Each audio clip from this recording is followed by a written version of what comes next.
சரி, தொடர்ச்சியா நாங்கள் எக்ஸாம் செய்து கொண்டு வரோம். அதுக்கு ரிவிஷனும் பார்த்து கொண்டு வரோம். இப்ப இது 7வது எக்ஸாம். இதுல 2ஆம் தவணை வினாத்தாள்களில் வருகிற வினாக்களை நாங்கள் தொடர்ச்சியா பயிற்சி செய்து கொண்டு இருக்க போறோம். ஏன்னா நாங்க 7ஆம் மாதம் 6ஆம் தேதிக்கு பிறகு அப்படியும் உங்களுக்கு 2ஆம் தவணைக்கான பயிற்சி ஆரம்பமா. அப்ப அதற்கு இடையில நாங்க 2ஆம் தவணைக்குரிய வினாத்தாள்கள், பெரும்பாலான வினாத்தாள்களை செய்து முடிக்க வேண்டும். ஓகே, குறிப்பிட்ட சிலபஸ் வந்து நீங்கள் ஸ்கூல்ல படிச்சிருக்கலாம் அல்லது வேற வகுப்புகள்ல படிச்சு கொண்டிருக்கலாம். அது ஒரு பக்கம் போகும். நாங்கள் இந்த வினாக்களுக்கு ஏற்ற மாதிரி அதுக்குரிய பகுதிகளை நாங்கள் உங்களுக்கு கிளியர் பண்ணி கொண்டு போவேன். அப்ப சிலபஸ் வந்து கவர் ஆகி கொண்டு போகும். குறிப்பிட்ட விடயங்கள் உங்களுக்கு புதுசா இருக்கிற சந்தர்ப்பத்துல அதை நீட்டா நோட் பண்ணி கொள்ளணும். குறிப்பிட்ட விடயங்களை நான் நோட் பண்ண சொல்லுவேன், அதுகளையும் கிளியரா நோட் பண்ண வேண்டும். ஓகே, 21வது வினா பாருங்க. எல்லாரும் விளங்கப்படுத்தக்குள்ள கவனிங்க, வேற வேலையை பார்க்காதீங்க. 018 வீடியோ ஆன் பண்ணுங்க. 07 08 035 வீடியோ ஆன் பண்ணுங்க. வீடியோ ஆன் பண்ணி செய்யுங்க. வீடியோ ஆன் பண்ணிட்டு இருக்க வேணும்.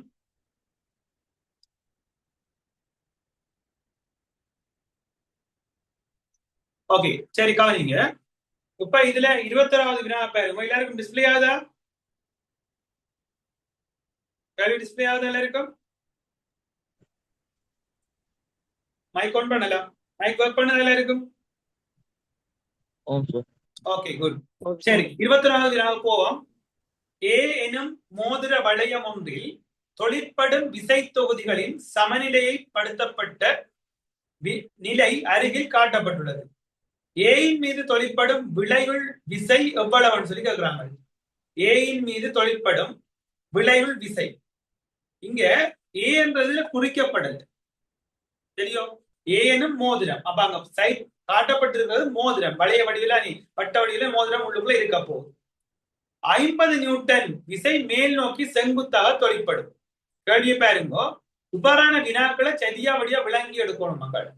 ஏனும் மோதிர வளையம் ஒன்றில் தொழிற்படும் விசை தொகுதிகளின் சமநிலைப்படுத்தப்பட்ட நிலை அருகில் காட்டப்பட்டுள்ளது. அப்ப அந்த 3 விசைகளின் கீழ் ஒரு பொருள் சமநிலையில் இருக்கணும் என்று சொன்னால் 3 விசைகளும் ஒரே தளத்தில் இருக்கணும்.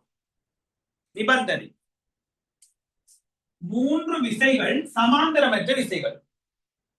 இந்த சமாந்தரமற்ற விசைகள் 3 விசைகளின் கீழ் ஒரு பொருள் சமநிலையில் இருக்கணும் என்று சொன்னால் அந்த 3 விசைகளும் ஒரே தளத்தில் இருக்கணும். இது வந்து வைட்போர்ட் வந்து நிலைக்குத்து தளம். நிலைக்குத்து தளத்துல இருக்குது. அப்ப நிலைக்குத்து தளம் ஒரு குறிப்பிட்ட தளம். ஓகே, அப்போ தளத்துல இருக்கணும் என்றால் ஒரு தளத்துல இந்த 3 விசைகளும் இருக்கணும். இந்த விசைன்றதும் இந்த விசைன்றதும் விளைவுள் தான் இங்க வரப்போகுது. 50 நியூட்டன் என்று சொல்லி இருக்கு. ஓகே, ஆனா இந்த 2 விசைகளின் கூட்டுத்தொகையாக இது வராது. அதை ஞாபகம் வச்சுக்கணும். F1 இது F2 சொல்லி போட்டா இந்த 2 விசைகளின் கூட்டுத்தொகையா இது வராது. கூட்டுத்தொகையா வர சந்தர்ப்பம் இருக்குது. 2 விசைகள் சமாந்தரமாக ஒரே தளத்தில் தாக்கு. 3வது விசையும் சமாந்தரமாக விசைகள் தாக்கு. இப்ப F1 இது F2 சொன்னா இதுல விளைவு விசை F1 plus F2 இருக்கு. இதுக்கு அப்படி இருக்காது. ஏனென்றால் இது சமாந்தரமற்ற விசைகள். நல்லா ஞாபகம். உதாரணத்துக்கு இது 20 நியூட்டன் என்று சொன்ன பிள்ளைகள், இது 50 நியூட்டன் என்று சொன்னால் இந்த விசை எவ்வளவு சொல்லுங்க? 70 நியூட்டன். 70 நியூட்டன். அப்ப அதற்கு எதிரான திசையில சமாந்தரமா 70 நியூட்டன் வந்தால் இந்த பொருள் சமநிலையில் இருக்கும் என்றால் இயங்காது, ஓய்வுல இருக்கு. சரியா? ஓய்வுல இருக்க போகுது. ஆனா இவரும் ஓய்வுல இருக்க, சமநிலையில் இருக்கிறாரு, இவர் ஓய்வுல இருக்க. ஆனா இந்த F1 F2 கூட்டு தொகைக்கு சமனா வராது. அதை ஞாபகம். இதுல பிரிப்பு தான் இங்க விளைவு விசையா வரப்போகுது. இந்த பிரிப்புகள் தொடர்பாக இருக்கிறது வந்து நீங்கள் ஏல தான் படிப்பீர்கள், ஓயில இந்த. ஓகே, இப்ப விஷயத்துக்கு வாங்க.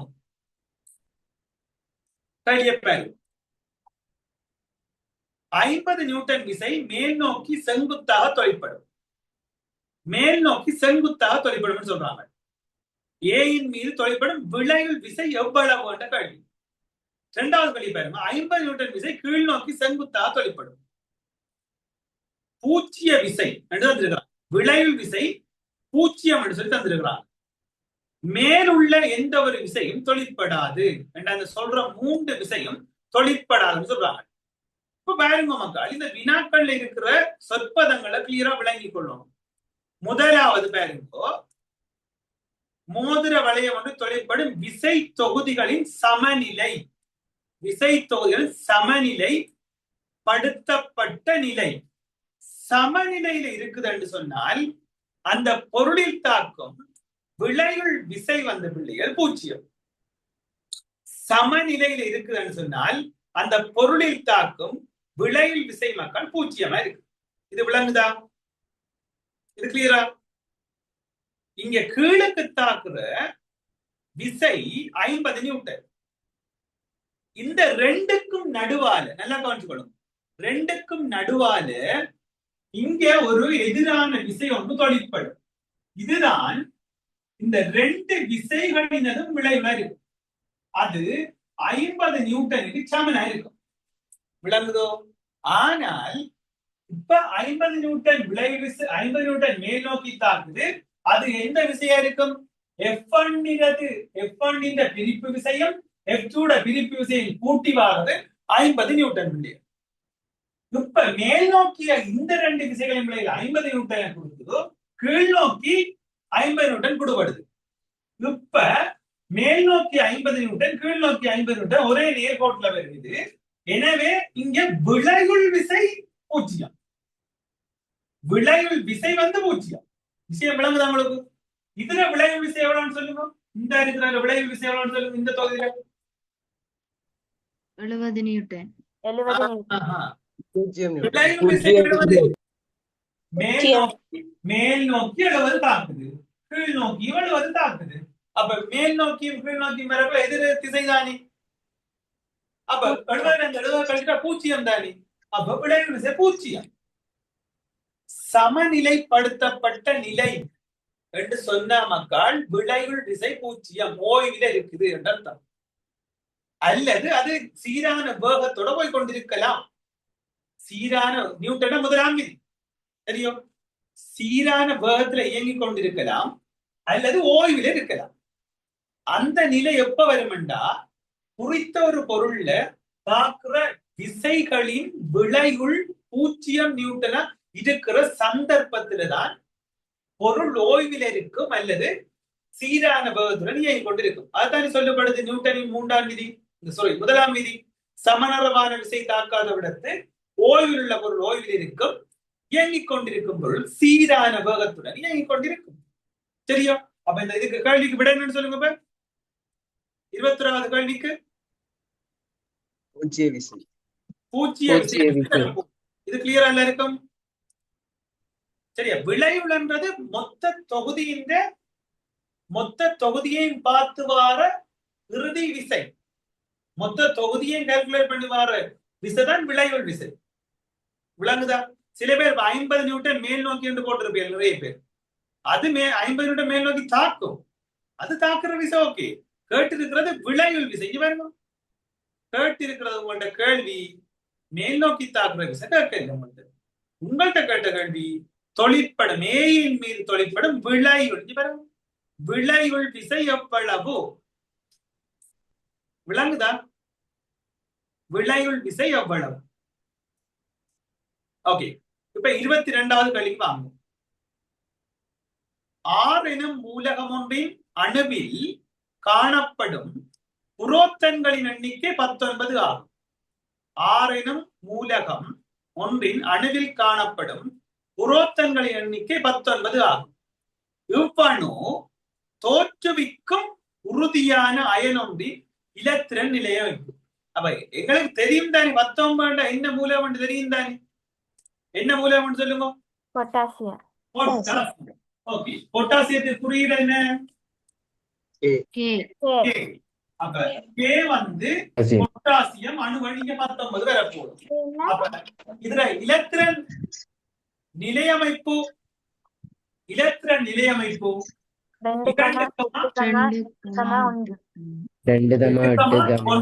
இப்ப இவர் எத்தனையாம் கூட்டம் சொல்லுங்க? முதலாம் கூட்டம். முதலாம் கூட்டத்தால் ஒரு இலத்திரனை ஏற்பாரா அல்லது இழப்பாரா எப்படி செய்வார்? இழப்பார். இலத்திரன் இழப்பார். ஒரு இலத்திரனை இழப்பார். இழந்தால் என்ன அயன் உருவாகும்? நேரயனா மறையனா? நேரையன். நேராயன். அப்ப வார இழந்தால் நேரயன். என்னத்தை இழப்பார்? இலத்திரன். இலத்திரன். அப்ப ஏற்கனவே 19 இலத்திரன் இருந்தது அணுவில, பொட்டாசியம் அணுவில 2 8 8 ஒன்று இருந்தது. இப்ப ஒரு இலத்திரன் இழந்ததாக பிளஸ் வந்தது. இப்ப இவர்ல இருக்கிற இலத்திரன்கள் எண்ணிக்கை 2,8,8 இருக்கும். இவ அயன்.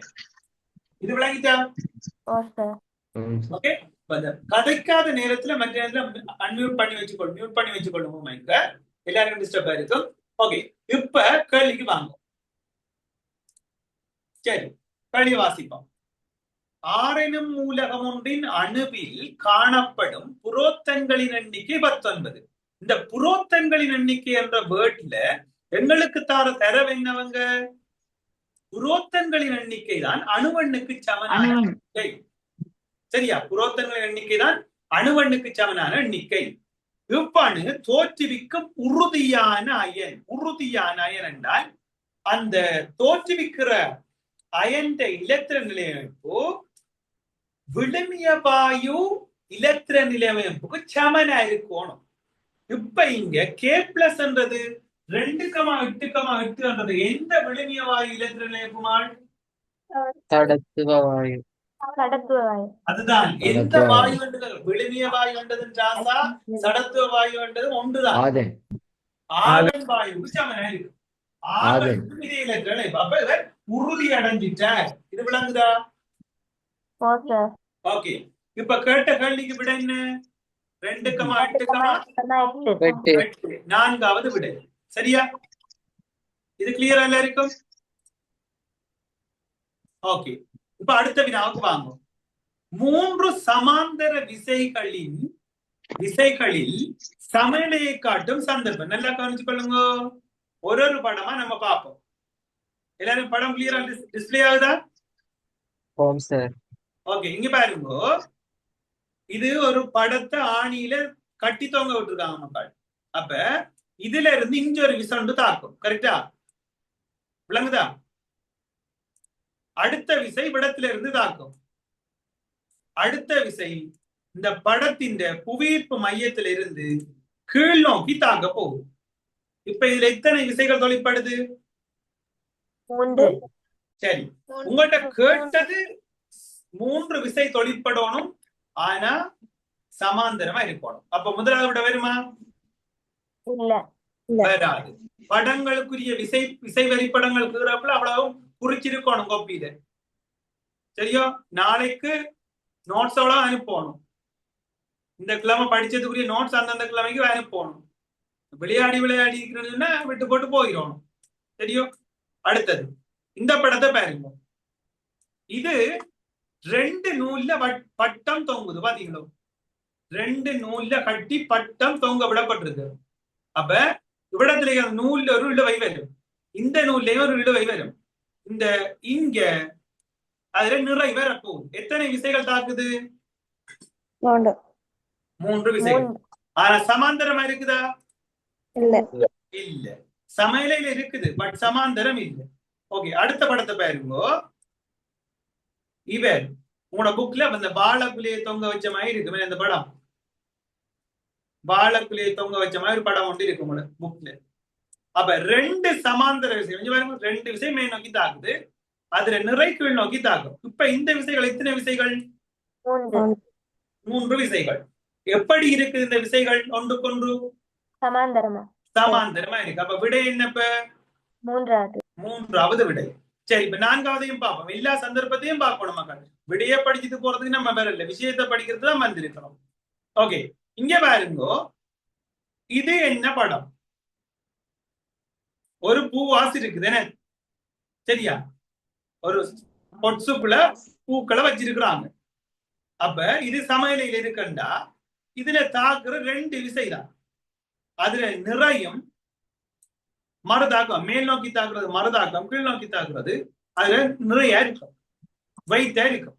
விளங்குதா? இங்க தாக்குறது W இருக்கும், மேலுக்கு தாக்குறது அதுக்குரிய மறுதாக்கமா இருக்கும். இது விளங்கிட்டா? இங்க அப்ப எத்தனை விசை தாக்குது? 2 001 வீடியோ ஆன் பண்ணுங்க. 0035 வீடியோ ஆன் பண்ணலாம். ஓகே, காமிச்சு கொண்டு மொபைலோட பிக்ஸ்டா வைங்க. 035 பிக்ஸ்டா வச்சுட்டு கொப்பி எடுத்து வச்சு விளங்காத விஷயத்தை எழுதி கொள்ளுங்க. மொபைல கையில வைக்கிற இல்ல, மேசையை எடுத்து வச்சு இல்ல மொபைல கையில வச்சு பிக்ஸ்டா இருந்து படிக்கணும். சரி, அப்ப இதுல வந்து 2 விசைகள் தொழிற்படுது, ஒரே நேர்கோட்டில் இருக்குது. எனவே இது வராது. சமாந்தர விசைகள் 3 தாக்கோடும். அப்ப இந்த 3வது தான் விடு. ஓகே, அடுத்த வினாவுக்கு வாங்க. 24வது வினா.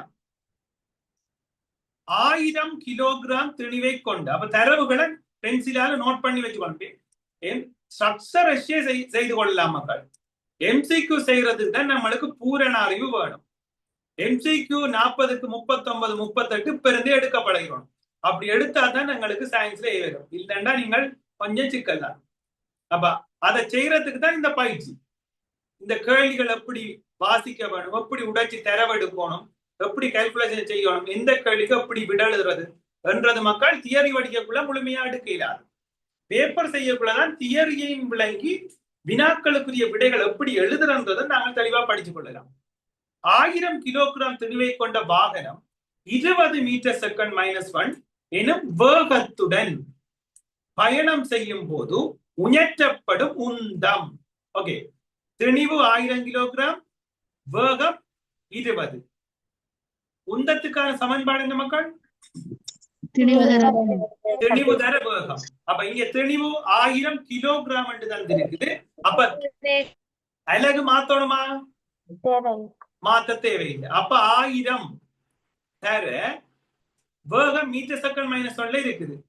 அப்ப கிலோகிராம மீட்டர் செகண்ட் -1 மாத்தினா இந்த கிலோகிராமும் மீட்டர் செகண்ட் -1 பெருக்கினா கிலோகிராம் மீட்டர் செகண்ட் -1 வரும். வேகம் 20. அப்ப உந்தம் சமன் திணிவு தர வேகம். எனவே பொருத்தமான விடை 2வது விடை. இது விளங்கிட்டா? சரியா மக்கள்? உந்தம் சமன் திணிவு தர வேகம். ஓகே, 25வது கேள்வியை பாருங்க. இரு சொற்பெயரிட்டின் அடிப்படையில் மனிதனின் விஞ்ஞான பெயரை சரியாக காட்டுவது. சரி, இதுல கொஞ்சம் பேர் படிச்சுட்டீங்க, கொஞ்சம் பேர் படிக்க இல்லை. இது சம்பந்தமான விளக்கத்தை சொல்றேன் பாருங்க. இரு சொற்பெயரிடு என்பது 2 பெயர்கள் குறிப்பிடப்படும். 2 பெயர் சொற்கள் இருக்கும். இரு சொற்பெயரிட முன் வச்சு வராருன்னு சொல்லுங்க தெரிஞ்சாக்கள். 035 சொல்லுங்க. இரு சொற்பெயரிட முன் வச்சார்கள் ஆறு முன் வச்சாள் சொல்லுங்க. 035 படிச்சாச்சு, இதெல்லாம் படிச்சாச்சு. கேரோலஸ், லீனியஸ். சரியா? இவர் வந்து இருசொற்பெயரிட முன் வச்சாரு. ஏன் இந்த இருசொற்பெயரிடு முன்வைக்கப்பட்டதுன்னு சொன்ன பிள்ளைகள், இப்ப உதாரணத்துக்கு சொல்லுமே, நம்மட நாட்டுக்குள்ளே காகத்தை கண்டால் நாம் நம்மட ஊர்ல காகம் சொல்லுவோம், சில ஊர்கள்ல காக்கான்னு சொல்லுவாங்க. அதே நேரத்துல இங்கிலீஷ்காரன் கண்டாண்டா இது ப்ரோன்னு சொல்லுவாங்க. இதுவே சிங்களவரால் கண்டா இது கப்புட்டான்னு சொல்லுவாரு. அப்ப காகத்துக்கு இத்தனை பேர், எப்படி இந்த காகத்தை கண்டுபிடிக்கிற ஒரு சிக்கல் ஒன்று வந்துச்சு. பிரதேசத்துக்கு பிரதேசம், ஊருக்கு ஊர், நாட்டுக்கு நாடு வந்து ஒரு அங்கின்ற பேர் எல்லா இடத்திலையும் ஒரு பேர் தான் இருக்கும் என்றதை அடிப்படையா வச்சு கொண்டு உருவாக்கப்பட்டதுதான் இந்த ஒரு இரு சொற்பெயர் இருக்கு. இதுல முதலாவதாக எழுதுற பெயர் பிள்ளைகள் சாதி பெயரா இருக்கும், இரண்டாவது எழுதுற பெயர் இனப்பெயரா இருக்கும். சாதி பெயர் வந்து முதலாவது எழுத்து கேபிட்டல்ல தொடங்கினா அங்கால சாதி பெயர் முடிய சிறியொரு இடைவெளி விட்டு இனப்பெயர் ஸ்மால்லே தான் தொடங்கி கொண்டு முடியும். கையால நாங்க எழுதினோம் என்றால் அந்த பேருக்கு கீழே அடிக்கோடு தனிய தனிய போடணும். டைப் பண்றேன்னு சொன்னால் நாங்கள் அதை இட்டாலிக்ல டைப் பண்ணணும். இட்டாலிக்னா சரிவெழுத்து, சரியா? இட்டாலிக்ல டைப் பண்ணணும். இப்ப பாருங்க, இதுல நாங்க விஞ்ஞான பெயரை ஹோமோசேப்பியன்ஸ் என்றது வந்து விஞ்ஞான பெயர், சரியோ? கவனிங்க, ஹோமோசேப்பியன்ஸ் என்றது மனிதன் விஞ்ஞான பெயர். மனிதன் விஞ்ஞான பேரு தான் இது தந்திருக்கிறாங்க. விஞ்ஞான பேர் எழுதக்குள்ள முதலாவது சாதி பேர், அடுத்தது இனப்பேர். அப்ப கவனிங்கோ, கையால நான் எழுத போறேன் homo, HOMO, homo.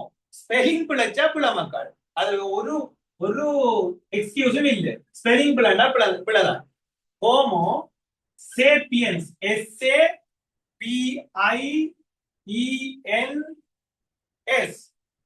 Homo sapiens. சரியா? PIENS.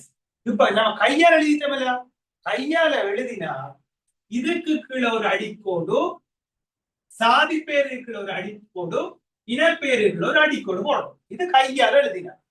சரியா? இதை புரிஞ்சு கொள்ளுங்க. சாதி பெயர் பிறகு எழுதலாம். சாதி பெயர், இது இனப்பெயர். இது இனப்பெயர். பாஸ் பேப்பரை தூக்கி பாத்தீங்கன்னா இன்னைக்கு பாஸ் பேப்பர்ல வந்த கேள்வி எல்லாம் செய்யலாம். ஒரு கேள்வி வரும், அப்படி ஃபர்ஸ்ட் பார்ட்ல இருக்கும். 2வது 3வது 4வது கேள்வி கிடக்கும் பெரும்பாலும். ஹோமோ சேப்பியன்ஸ் என்றது. இப்ப இதுதான் சரியான முறை. இத டைப் பண்ணக்குள்ள உங்களோட பேப்பர்ல டைப் பண்ணி அதை இட்டாலிக்கா மாத்துறது. சரியோ? டைப் பண்ணக்குள்ள இட்டாலிக்ல மாற்றணும். ஹோமோ சேப்பியன்ஸ் என்றதை வந்து இட்டாலிக்ல மாத்தி எடுக்கணும். சரியோ? இப்ப பாருங்க,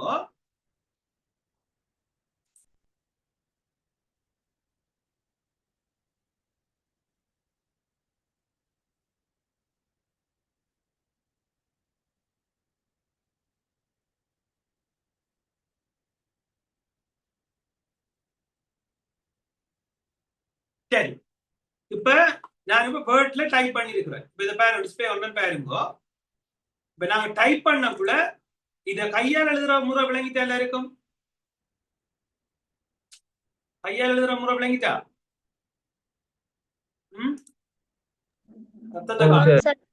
இப்ப வேர்ட்ல நான் என்ன டைப் பண்ணி வச்சிருக்கிறேன் பாருங்க. ஹோமோ சேப்பியன்ஸ்ன்றத நான் டைப் பண்ணி வச்சிருக்கிறேன். இப்ப இதுல முதலாவது கேபிட்டல் இருக்கான்னு பாருங்க. இருக்கா? இருக்குது. மற்ற எழுத்துக்கள் ஸ்மால்ல இருக்கான்னு பாருங்க. இருக்குது. கரெக்டா? அப்ப இது எழுதப்பட்டிருக்கிற முறை சரி. ஆனா டைப் பண்ணக்குள்ள என்ன செய்யணும்? இந்த இருக்கு, இந்த ஐக்கன் தெரியுமா? இட்டாலிக். இங்க பாருங்க, இது இப்ப டைப் பண்ணிருக்குது. இத இட்டாலிக்ல மாற்றணும். விளங்குதா? சரி வழுத்தா மாறுதல ரிலீஸ் பண்றது. இப்ப பாருங்க, இப்ப இட்டாலிக்கு மாற போகுதோ பாருங்க. விளங்குதா வித்தியாசம்? விளங்குதா இல்ல இருக்கும்? அப்ப இட்டாலிக்ல மாற்றி எடுக்கணும். இது இட்டாலிக். சரியா? விளங்குதா மக்கள்? இதுக்கு கோடு போடுறது, டைப் பண்ணக்குள்ள கோடு போடுறது. இட்டாலிக்ல மாத்தி இந்த மாதிரி இருக்கணும். சரியா? அதுல முதலாவது எழுத்து மட்டும்தான் கேபிட்டல் இருக்கணுமே தவிர ஏனைய எழுத்தெல்லாம் ஸ்மால்ல இருக்கணும். இதுதான் இருசொற் பேர். இதுல இந்த இருக்கிற பகுதி சாதி பெயராகவும் இந்த பகுதி இனப்பெயராகவும் இருக்கும். இது கிளியரா இல்ல இருக்கும்? முதலாவது சாதி பெயர், அடுத்தது இனப்பெயர். டைப் பண்ணக்குள்ள இட்டாலிக்ல சரிவழுத்து. சரியா? சரிவழுத்துல கொடுக்கணும். கையால் எழுதுறா அடிக்கோடு விடணும். பிள்ளை நோட் பண்ணி வச்சுக்கொள்ளுங்க. சரி சரி, அது கிளியரா? அப்ப இருசொற் பெயரிட்டு தொடர்பாக வந்தா இனி தெரியாம இருக்கக்கூடாது. இப்ப சொல்லுங்க, இந்த வினாவுக்கு என்ன விட? எத்தனையாவது விட சரி? மூன்றாவது. எத்தனையாவது? மூன்றாவது. சரி, முதலாவது விடையில என்ன பிள்ளை?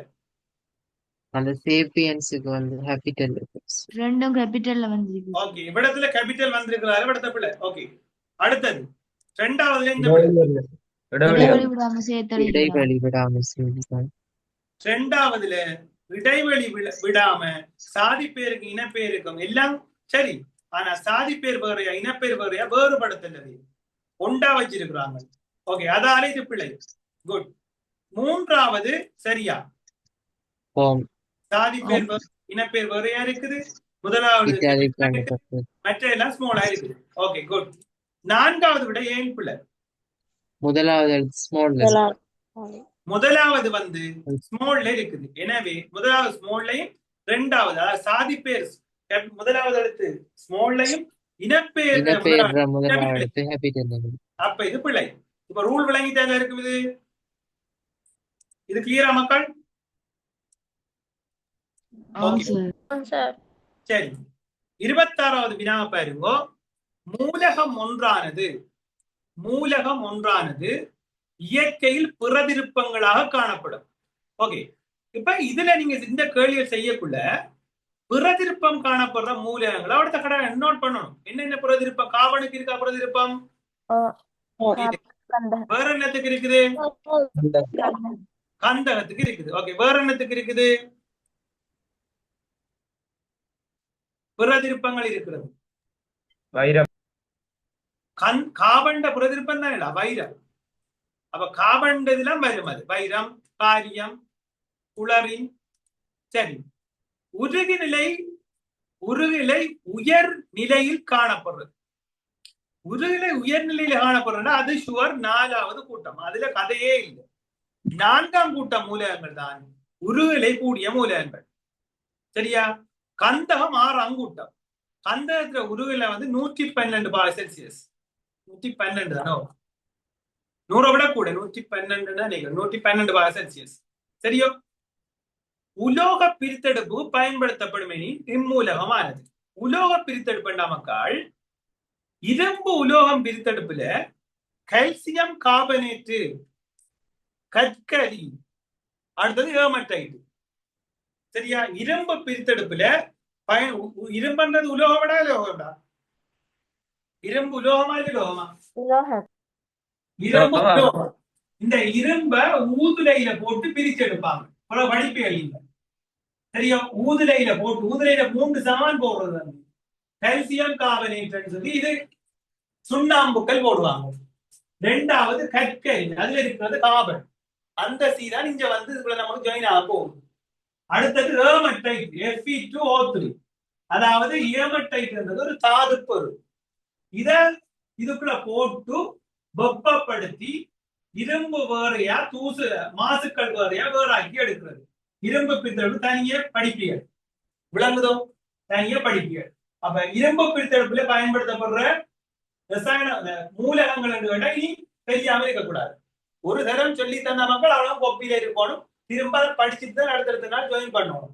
அப்ப கல்சியம் கார்பனேட்டு, கார்பன், ஏமட்டைட், கற்கரி. கார்பன் கற்கரி, கால்சியம் கார்பனேட் சுண்ணாம்பு, சுண்ணாம்பு, கற்கரி, ஏமட்டைட். நோட் பண்ணிக்கொள்ளணும். இரும்பு பிரித்தெடுப்புல மூலப்பொருட்கள், இரும்பு பிரித்தெடுப்பின் மூலப்பொருட்கள் சுண்ணாம்பு, பிரகடப்புல கல்சியம் கார்பனேட். அடுத்தது கற்கரி, பிரகடப்புல கார்பன் என்று போட்டு பிரகடப்புல கற்கரி என்று போட்டு பிரகடப்புல கார்பன், கற்கரி என்று போட்டு பிரகடப்புல கார்பன். அடுத்தது ஏமட்டைட், ஏமட்டைட் என்று போட்டு பிரகடப்புல Fe2O3, Fe2O3 என்று போடுங்க. சரியோ? ஓகே, இப்ப விடைக்கு வருவோம். அப்ப என்ன விட வரும்னு சொல்லுங்க. கார்பனும் கந்தகம் தான் எங்களுக்கு கெஸ்டிங்கா இருந்தது. அப்ப விட என்ன வரும்? இப்ப இதுல கார்பன், கந்தகம் வராது. ஏன்னா கந்தகம் அங்க 2ல மிஸ் ஆகுறாரு. ஒன்று உலோக பிரித்தெடுப்பு வரமாட்டார். அடுத்த ஆள் உருகுல கூடினாக்கள் 4ஆம் கூட்டம் மூலகங்கள். நோட் பண்ணி வச்சு கொள்ளுவோம். உருகுநிலை கூடிய மூலகங்கள் 4ஆம் கூட்ட மூலகங்கள். கார்பன், சிலிக்கன் எல்லாம் உயர் உருகுநிலையை கொண்ட மூலகங்களா இருக்கும். இது விளங்கிட்டா மக்கள்? ஓகே, 26வது கேள்வி வரையும் பார்த்திருக்கோம். விளக்கமான பார்க்க வேண்டிய வினாக்கள், கடகரண்டு பார்த்து போக வேண்டிய வினாக்கள் இதுகள் இல்ல. அதால இதுக்கு கொஞ்சம் டைம் எடுக்கும். நாளைக்கு நாங்கள் 27, 28, 29, 30வது வினாவையும் பார்த்து இந்த முதலாவதா இருக்கிற இந்த பிசிக்ஸ் வினாவையும் நாங்கள் பார்த்து முடிப்போம் நாளைக்கு. நாளைக்கு எல்லாரும் டைமுக்கு ஜாயின் பண்ணணும் மக்கள். டைமுக்கு ஜாயின் பண்றது கொஞ்சம் பேருக்கு சிக்கலா இருக்கு. அவங்களை தூக்க வேணும் தான் போல இருக்குது. டைமுக்கு ஜாயின் பண்ணுங்க. இப்ப நம்ம இதோட முடிச்சுக்கொள்வோம். படிச்சது இப்பவே இருந்து ஒரு 10 நிமிஷம் ரீகால் பண்ணிட்டு நீங்கள் நித்திரையை கொள்ளலாம். Okay, good night. நாளைக்கு காலையில மேக்ஸ் கிளாஸ் இருக்குதா? டைமுக்கு ஜாயின் பண்ணுங்க.